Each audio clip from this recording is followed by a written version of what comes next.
بسم اللہ الرحمن الرحیم۔ مولانا رومی رحمۃ اللہ علیہ فرماتے ہیں کہ یہ ایک ایسی حقائق ہے جس کا ظاہر کچھ اور ہے اور باطن کچھ اور۔ آپ رحمۃ اللہ علیہ فرماتے ہیں کہ ایک گاؤں میں ایک مؤذن رہتا تھا۔ اس کی دل خراش آواز سے سب لوگ نالاں تھے، مگر مؤذن کو خوش فہمی تھی کہ اس کی آواز بے حد سریلی اور میٹھی ہے۔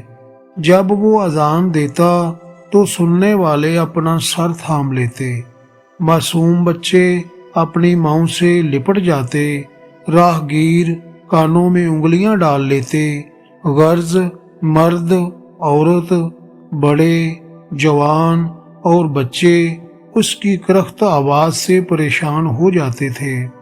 اہل محلہ نے بارہا اسے نرمی سے سمجھایا کہ تیری آواز اس قابل نہیں کہ تو اذان دے، ایسی بھیانک آواز سے اذان دینا شریعت میں منع کیا گیا ہے۔ محلے والوں کی جان اس سے عذاب میں اور سننے والوں کی نیند حرام ہو جاتی تھی۔ اس کی آواز سن کر لوگوں کے سروں میں درد ہونے لگتا۔ آخر تنگ آ کر سب نے صلاح و مشورہ کیا کہ کسی طریقے سے اسے مسجد سے فارغ کرنا چاہیے۔ سب نے دل کھول کر مؤذن صاحب کی مالی خدمت کی اور عرض کرنے لگے، ہم آپ کے لہنے داؤدی سے بہت فیض یاب ہو چکے ہیں، آپ نے بہت خدمت کی، اب آپ کچھ عرصہ آرام فرمائیں۔ انہی دنوں ایک قافلہ مکہ معظمہ جا رہا تھا۔ مؤذن صاحب حج کی سعادت حاصل کرنے کے لیے اس قافلے میں شامل ہو گئے۔ سفر کی پہلی منزل میں قافلہ ایک ایسی بستی کے قریب جا کر رکا جس میں زیادہ آبادی کافروں کی تھی۔ عشاء کی نماز کا وقت ہوا تو اس مؤذن نے اللہ کا نام لے کر اذان دینا شروع کر دی اور آواز ایسی کرخت نکالی کہ قبروں سے مردے بھی اٹھ کھڑے ہوئے۔ قافلے والے ڈرنے لگے کہ کہیں کوئی فتنہ نہ برپا ہو جائے۔ تھوڑی دیر بعد ایک کافر ہاتھ میں شمع لیے مٹھائی اور کپڑوں کا قیمتی جوڑا لے کر آیا اور قافلے کے اندر آتے ہی پوچھنے لگا، وہ مؤذن کہاں ہے جس کی آواز سے ہمیں نئی زندگی ملی؟ قافلے والوں کو اس کی یہ بات سن کر بہت حیرت ہوئی۔ کافر مسکرا کر کہنے لگا، میں اس اذان دینے والے کا شکریہ ادا کرنے حاضر ہوا ہوں۔ قافلے والوں نے پوچھا کہ کس بات کا شکریہ؟ تو کافر کہنے لگا، میری اکلوتی لڑکی ہے، نہایت ہی حسین و جمیل اور نازک دماغ ہے، مدت سے اس کی آرزو تھی کہ مسلمان ہو جائے۔